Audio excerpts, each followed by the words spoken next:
All right, so we're back, and we are going to talk a little bit about how peers influence gender identity. I selected this picture. Obviously, this is some kind of like prep school, or they're at some kind of event or something, but I thought it would be helpful to illustrate, this conformity aspect of what peers do to us or for us, right? A lot of times our major job in, probably from about age 10 to 25 is really trying to fit in with our peer group, right? Trying to figure out who will accept us and what aspects of ourselves are desirable and undesirable and things like that.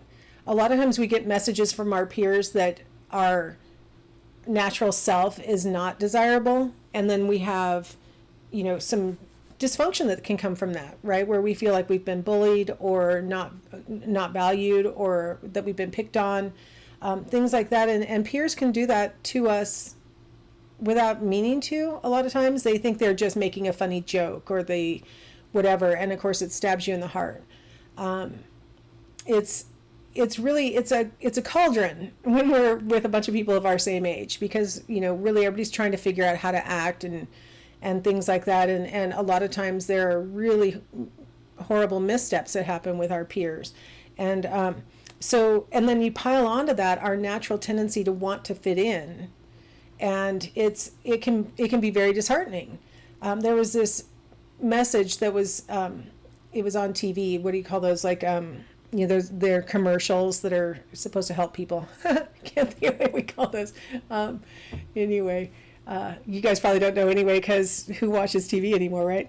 But it was, the message was directed at kids who were LGBT, that kind of audience, and it does get better was the message.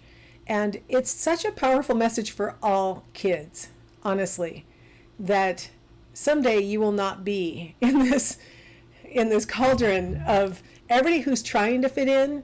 And sometimes another person's effort to fit in is at someone else's expense, right? In an effort to try and get valued by your other peers, you might put somebody else down, or tease in a way that you wouldn't have done if you weren't trying to step up the status hierarchy. So, it's a tough thing, right? Having peers help to shape this very fundamental aspect of ourselves, right? This component of ourselves that is part of our identity.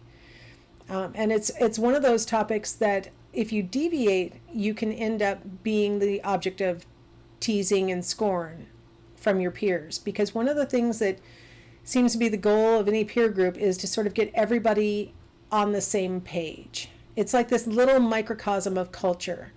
And so anybody who deviates away from the norm of the group can be a target.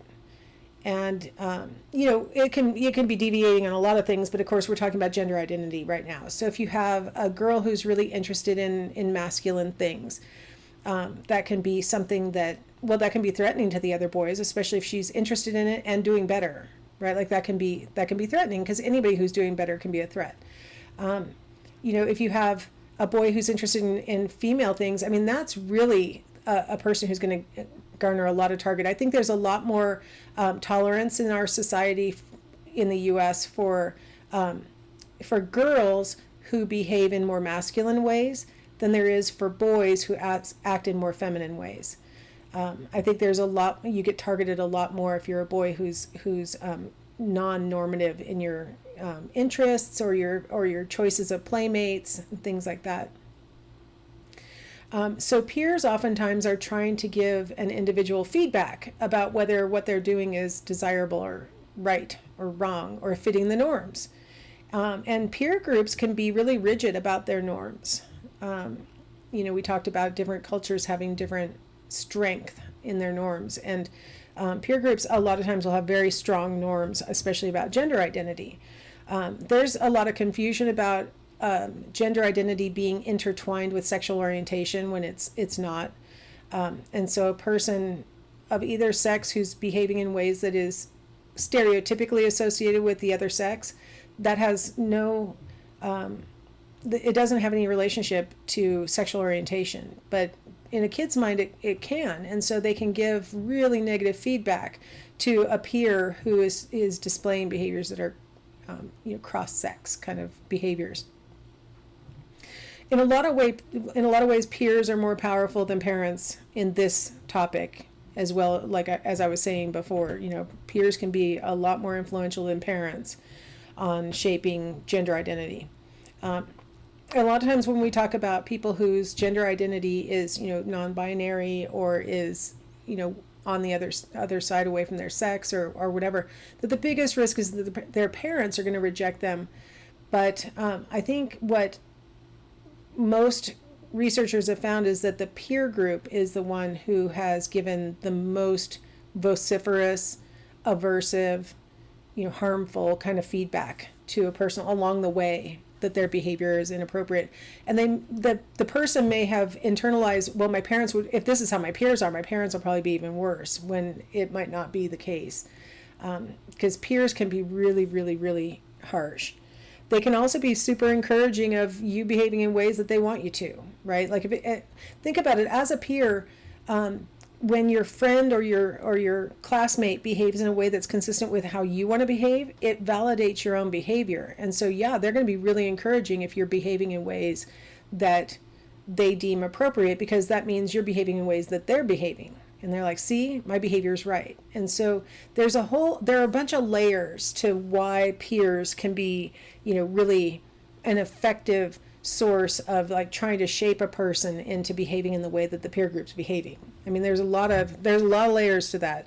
We'll just suffice it to say that peers, starting quite young, probably around age 5, but certainly within that what we call the 5 to 7 shift, where kids really start to think about the world differently, we start to see kids having very rigid attitudes about what is appropriate.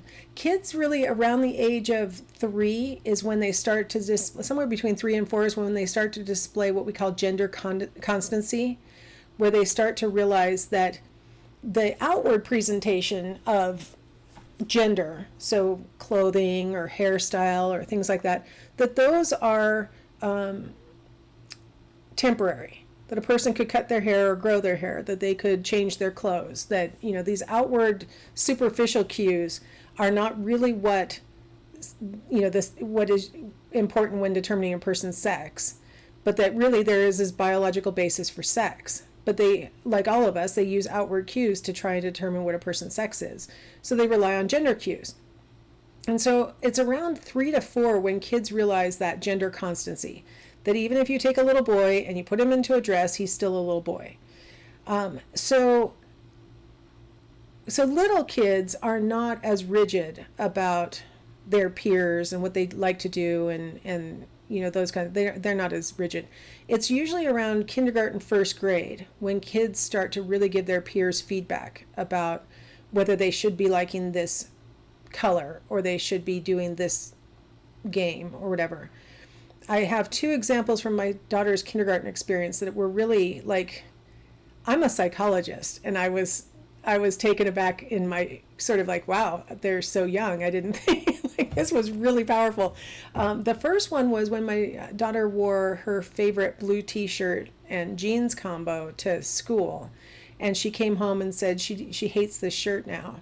And I thought that was strange, because honestly, that was her favorite t-shirt. And I said, well, why? I thought that was your favorite t-shirt, because you know how dumb moms are. So I'm like, I thought it was your favorite. Anyway, she goes, no, I hate it. I go, well, what's wrong with it? And she goes, blue is for boys. And I was like, that's interesting. She loved that t-shirt. And now she found out somebody told her at school that blue is for boys, right? Like the kids told her that's a boy color. And now she doesn't want to wear it anymore. I had to fight her on the first day of school because, I was gender stereotyping her, and I'm like, you got to wear a dress on the first day of school. Come on, man, put your dress on. I made you a new dress for school. And she didn't want to wear it. She wanted to wear her blue t-shirt. And I'm like, come on, you can wear that tomorrow. And so she wore it tomorrow, and that was it. Never wore it again. And then my second example comes from a friend of hers from school. And he lived a few doors down from us, and so Sierra had experience playing Barbies with him before and stuff. because he really liked to play Barbies. She liked to play Barbies. And so we would get them together for play dates, and they would do that. And so he had his 6th birthday during kindergarten, and he had invitations that were Barbie invitations. And then, if you asked his mom what he wanted, she said, well, he likes Barbie accessories, and, he could use this, that, or the other toy to go with his Barbie and whatever. And the kids teased him like, oh my gosh. And so my daughter still went over and played Barbies with him, and so I talked with the mom, and she said, yeah, he's not going to let the kids at school know that he likes Barbies anymore.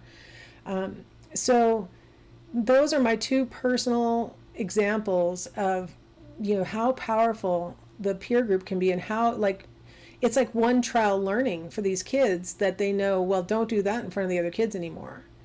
And so it's really, really powerful stuff.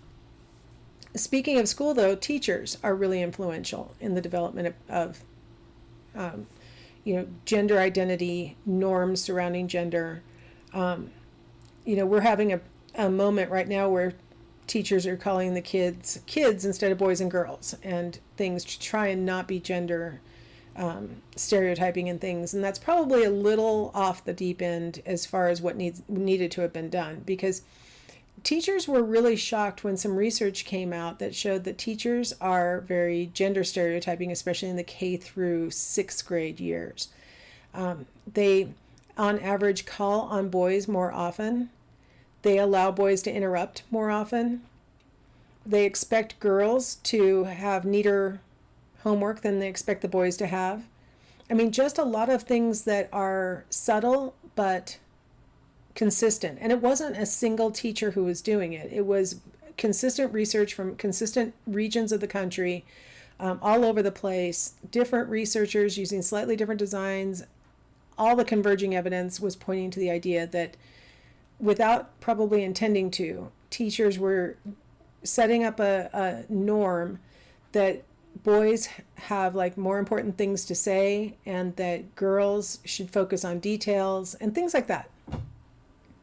So this research was coming out in the 1990s, and teachers were shocked. They're like, I don't do that. I absolutely don't. You're welcome to come and record my class, because I don't do that stuff. And then when they play back the video and say, look right here, you let Johnny go, and Susie'd been holding her hand up, and you skipped her and you let him interrupt. And they'd have excuses like, well, but Johnny, if I don't just let him talk, he's going to interrupt her anyway, so I have to let him talk. Things like that. They had excuses for it that they thought mattered, but the truth was they were letting Johnny talk and they were not letting Susie talk, stuff like that. I was teaching an educational psych class one time, and I was telling this story, and I had in that class 23 women and 1 man. And that man raised his hand all the time in that class, and to the point where, the students were moving through as a cohort, so this was their 2nd quarter together. And so they already knew that he always has something to say, and so I was the new person in the group and didn't know that this was a pattern.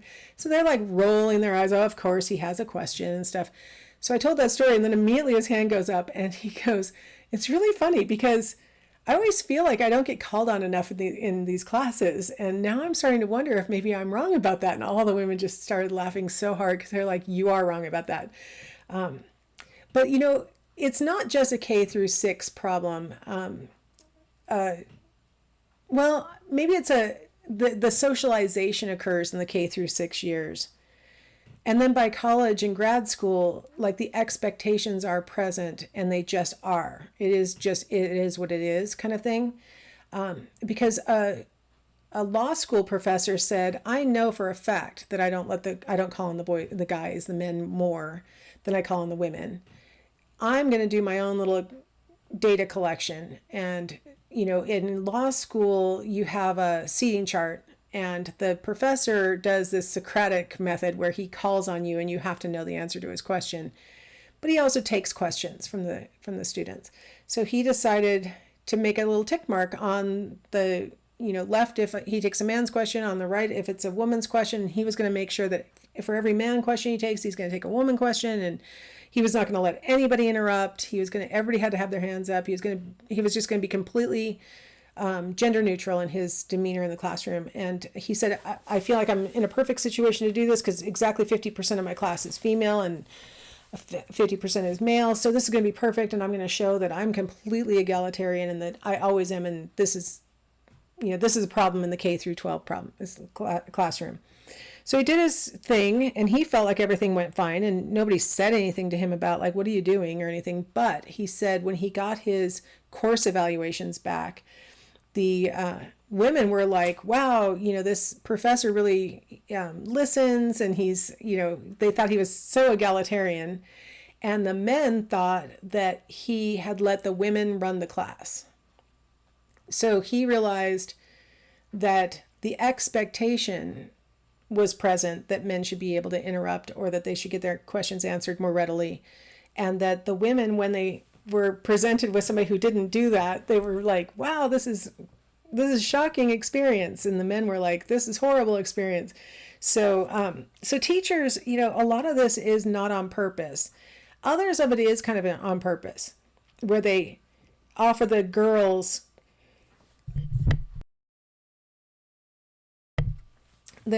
coloring books, and they offer the boys something more active to do, or they give the boys pictures of trucks and they give the girls pictures of dolls to color. Things like sometimes they do overtly a little bit more gender typing, but I think a lot of the biggest influence that teachers probably have is this unconscious stuff that they don't mean to be doing. Thought I'd throw a joke in at this point. Is there someplace I can sign up for a do not call on me list? Finally, there's the media. I remember when I was a young adult, I always thought, I'm impervious to the media. I can see through a commercial. This is stupid. I'm, seeing these pictures in magazines or on ads, like this isn't affecting me. Looking back now, I realize how profoundly these media depictions were affecting me. Not necessarily strictly gender identity, but I can tell you for one thing, as a woman who grew up in an era where really, really thin women were the ideal, I have got a messed up body image, that's for sure. And I blame it on these messages that the media conveyed. And I honestly, at the time, I swore up and down that none of this was affecting me. None of this stuff was having an impact on me. And now I look back and I'm like, I think it was. I mean, it's so much more healthy, the body image messages that we have in today's culture than what we had when I was a kid. Just to give you a context, when I was a kid, you could buy a product called Dexatrim, which I think is still on the market, but it's been reformulated. Back then, it contained amphetamines. Like, it was intended to help you lose weight. Like, that's pretty whack. Anyway, so the media has this way of infiltrating your subconscious. You see commercials, you see movies or TV shows or things on the YouTubes, books that you might read, just all these different sources of information that are conveying to you sort of cultural values. That's really the thing about media, is that it's trying to hit at the average consumer of information, right? So it's trying to convey like just typical cultural things. And so in the media, back in the World War II, we have our Rosie the Riveter, who is, the message here is that, we can do it. You can build fighter planes and things like that. Like they were trying to run contrary to what had been the message up until World War II, which is, women can't do it. So that was a powerful message that really mobilized a lot of women to get to work and stuff like that. Of course, as soon as the war was over, they were expected to go back to where they came from, and that was a little bit traumatizing for the culture and for the individuals. But we need to think about how much the ads that we see can influence our sense of what it means to be a person of one sex or the other, right? How often when you're seeing a commercial for washers and dryers, is the person who's using the washer or dryer female, right? Or the dishwasher? And how often is an ad for lawn mowing the person male?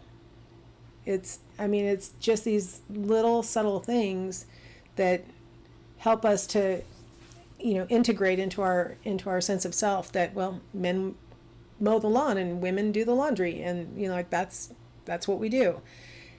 Now, having said all this stuff, like that lawn and laundry thing is a great example of like, I actually like doing the laundry. Don't judge me. I really do. I like the whole process of sorting. I like going through, I like to fold. I like being done with it and I have these nice, neat little stacks. For me, it's very like, I like it. And, while I have mowed the lawn in the past, I don't get the same pleasure out of mowing the lawn. And my husband does. So, ta-da, go mow the lawn. Not because you're male, but because you like it. And I will do the laundry, not because I'm female, but because I like it. And like I said, my husband stayed home full time. And so, he had this 1950s mom attitude that he was supposed to get all of the housework and all the things done. And so he tried doing the laundry during that period. And I'm like, can you stop? This is so much. I want to do the laundry. He would leave stuff in the dryer and it would get wrinkled. And I just know. And it was like every day he was doing a load as opposed to me. I just do it all day Sunday and I'm done.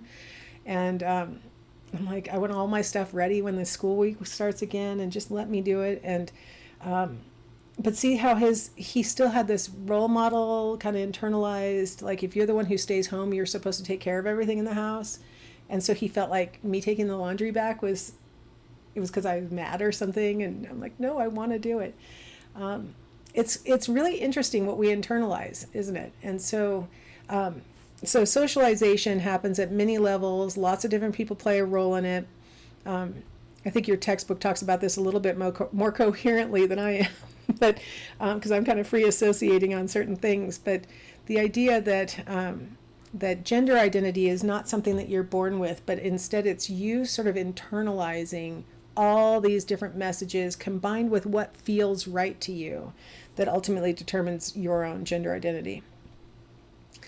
All right, well, my computer appears to be stuck, so I think this might be a good time to take a break, and I'll edit this part off the back, and we'll start up in the next segment.